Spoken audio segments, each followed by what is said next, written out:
আৰু এতিয়া ঘৰলৈ লাহে কিনে ওলাই যাওঁ পখিলা বেটিক চাওঁ এইফালে দেখিবলৈ পাইছে একেবাৰে বতৰ ধুৱলি কুঁৱলী হৈ আহিছে কি হ'ব ধুনুকলিজা ক'ত আছে অমিতপুৰত আছে ন অমিতপুৰলৈকে গৈ আছো ধুনুকলিজা তাত আছে বুলি কৈছে আৰু যদি মিছা হয় ধুনুকলিজাটো সদায় মোৰ হয় মোৰে হৈ থাকিব। নমস্কাৰ বন্ধুসকল, স্বাগতম জনাইছো টেঙানি ব্লগৰ অন্য এটা ভিডিঅ'লৈ। বন্ধুসকল ফাইনেলি আপোনালোকে হয়তো থাম্বনেল চাই গম পাই গৈছে আজি ভিডিঅ'টো কিহৰ ওপৰত বনাবলৈ গৈ আছো। বন্ধুসকল বলক তেতিয়া অলপ পলম নকৰি আজি ভিডিঅ'টো আৰম্ভ কৰোঁ।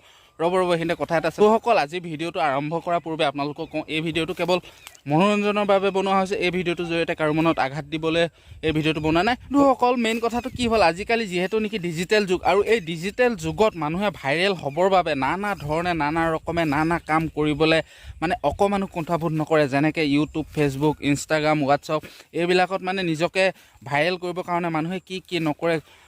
হয়তো কিছু অংগ হৈ পিনে ভিডিঅ' বনাই মানে কিবা বনাই ভাইৰেল হৈছে নানা ৰকমৰ, কিন্তু নিনজা টেকনিক কিছুমান ব্যৱহাৰ কৰি বহু লোক ভাইৰেল হয়। যেনেকৈ নহওক কিয় মুঠতে ভাইৰেল হ'ব লাগে। ভাইৰেল হ'বৰ বাবে মানুহে নানা কাম কৰিব পাৰে।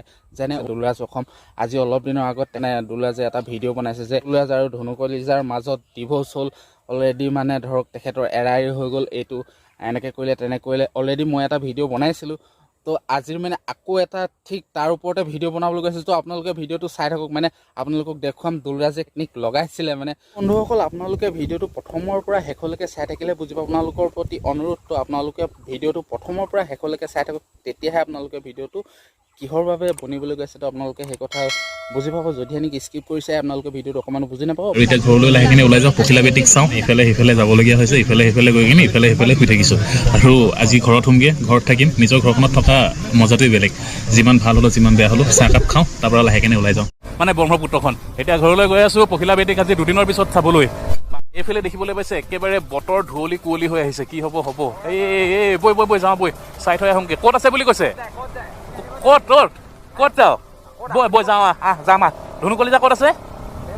অমিতপুৰত আছে ন অমিতপুৰলৈকে গৈ আছো ধুনুকলিজা তাত আছে বুলি কৈছে। মোৰ কোনোৱে নাই তোৰ অবিহনে। ভিডিঅ' চাই মানে যিটো মই আপোনালোকক দেখুৱালোঁ এইটো চাই মুঠতে মই এটাই অনুভৱ কৰিছোঁ, মানে ধৰক এটাই কথা বুজিব পাৰিছোঁ যে মেইন কথাটো কি হৈ গ'ল, দুলৰাজ মানে ধৰক আগৰ পৰাই কৈ আছে যে ৰাইডত যাম, আগৰ পৰাই ভিডিঅ'ত কৈ আছে। কিন্তু মেইন কথা কি হৈ গ'ল, যিহেতু নেকি আজিকালি মানে ভাইৰেল হ'বৰ বাবে নানা ৰকমৰ কাম কৰে, তো সেয়ে ভাবিলে দুলৰাজে ময়ো এটা ব্যৱহাৰ কৰি চাওঁ। দুলৰাজে এটা নিৰ্ণয় ব্যৱহাৰ কৰিলে আৰু সেই টেকনিকটোত মানে ধনুকলিজাক লৈ ল'লে যে এনেকৈ আমাৰ ডিভ'ৰ্চ হৈ গ'ল। তো যথেষ্টখিনি দুলৰাজ আগবাঢ়ি গৈছে। কিন্তু ফাইনেলি মানে মই সঁচা কথা যদি ক'বলৈ যাওঁ, দুলৰাজে যি 3টা ভিডিঅ' শেষৰ বাৰত আপলোড কৰিছে সেই 3টা ভিডিঅ' মই যিমানবাৰ চাইছোঁ, হয়তো আপোনালোকে ইমানবাৰ ভিডিঅ' চোৱাই নাই। তো মই মানে এনেকুৱাকৈ চাইছোঁ এইকেইটা ভিডিঅ' প্ৰকৃত কি হৈছিলে, মানে চাই ইয়াৰ পৰা আচল ৰহস্যকেইটা মই আপোনালোকক ফাইনেলি দেখুৱাওঁ। তো আপোনালোকে ভিডিঅ'টো চাওকচোন, আপোনালোকে বুজি পাব। মানে আৰু তাকে কথাখিনি শুনা পালে যদি তাৰ ওচৰত ৰেকৰ্ডিং যদি আছে সেইটো শুনোৱাব ন, আৰু যদি সঁচা হয় তেতিয়া আপোনালোকে তাৰ ডিচিশ্যন দিব, আৰু যদি মিছা হয় ধনুকলিজাটো সদায় মোৰ হয় মোৰে হৈ থাকিব। আপোনালোকক দেখুৱালোঁ সেই ভিডিঅ' ক্লিপকেইটা চাই এটা কথাই বুজিব পৰা যায় যে মানে কথাটো হ'ল কি, দুলৰাজে ৰাইডত গৈছে। ৰাইডত যোৱাৰ বাবে যিহেতু নেকি দুলৰাজৰ ঘৰত মা দেউতাক কোনো নাই, দুলৰাজ ৱাইফ আৰু অকণমানি পখিলা আৰু লগত আছে এটা ভায়েকো অলৰেডি এইটো সেইটো কামত মানে কামত ভায়েকো ব্যস্ত হৈ থাকে। সেয়েহে মানে দুলৰাজে ঘৰত থাকিবলৈ যিহেতু নেকি কোনো মানুহ নাই, গুৱাহাটী গৈছে বাবে ঘৰত যিহেতু নেকি অকলে থাকে ন, অকলে থৈ নগৈ ধনুকলিজা মানে দুলৰাজৰ ৱাইফক দুলৰাজে মানে মাকৰ ঘৰতে থাকিবলৈ দিলে আৰু দি সি গুৱাহাটীত গৈছে।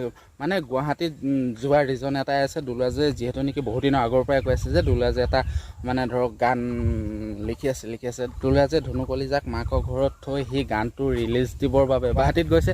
সেইবাবে সি গুৱাহাটীত গৈছে আৰু মানুহৰ আগত গৈছে এনেকৈ ডিভ'ৰ্চ হ'ল কিবা হ'ল। ইয়াৰ কাৰণে আহিছোঁ ইমান দূৰৰ পৰা। মই গুৱাহাটী আহিলোৱে যিহেতু ন, গুৱাহাটীৰ পৰা এটা গান ৰিলিজ কৰোঁ বুলি ভাবিছোঁ, যিটো গান যে মোৰ নগাজাঠি আছিলে। অ' মোৰো বুকুটো প্ৰেমৰ নগাজাঠি দে মাৰিলি লাগিব। গানটো মিউজিক দিওঁতে আৰু ডাবিং কৰোঁতে গান এতিয়া সুৰ টানিব পৰা নাই, অলপ চেষ্টা কৰিব লাগিব, গৰম পানী খাব লাগিব, গৰম পানী খালেহে সুৰটো আহিব। মানে এইকেইদিন একেবাৰে গমটো পাইছে, আৰু ইমান দূৰৰ পৰা ৰাইড কৰি অহা নন ষ্টপ বাইক চলাইছোঁ। এখনেও হয়তো ভাবিছে চাগে ইমান মানে ৰাফ ইউজ কৰিছে আজি মোক, মানে নন ষ্টপ। ময়ো ভাবিছোঁ বাইকখন যে আহিলে। আজিৰ ভিডিঅ'টো এইখিনিতে সামৰণি মাৰিলোঁ, আৰু আপোনালোকে ভিডিঅ'টো চাই কেনেকুৱা পালে কমেণ্ট কৰি জনাব।